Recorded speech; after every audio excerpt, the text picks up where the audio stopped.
मित्रांनो, आयुष्यात 3 गोष्टी कधीच खोटं बोलत नाहीत. आई, देव आणि वजन काटा. पु. ल. देशपांडे यांच्या पंतांचं वजन एकदा 181 पाऊंड झालं.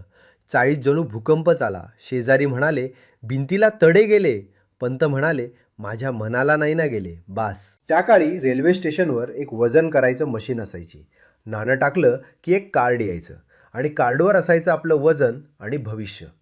एकदा पंत उभे राहिले त्या मशीनवर. मशीन हलली, कार्ड आलं, "तुमचं भविष्य उज्ज्वल आहे." पंत खुश. म्हणजे वजन 181 पाऊंड असलं तरी भविष्य उज्ज्वल होतं. त्या मशीनला कॉमन सेन्स नव्हता, पण माणुसकी होती.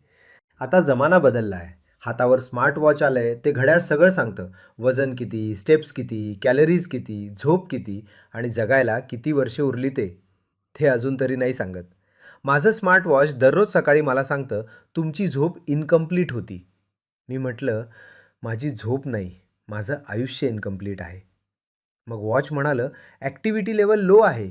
मी म्हटलं, "अगं मी नुकताच उठलोय, आधी श्वास तरी घेऊ दे." पण खरी गंमत अशी, पंतांच्या काळी मशीन म्हणायची, "भविष्य उज्ज्वल आहे." आज जर त्याच मशीनवर उभा राहिलो, मशीन कार्ड नाही देणार. थेट झोमॅटोचं नोटिफिकेशन पाठवेल, "भाऊ, बास झालं. आता तरी सॅलड मागवा."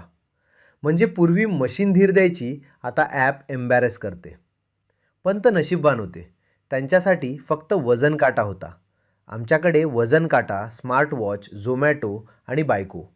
चारही बाजूंनी सांगतात, "बास कर आता."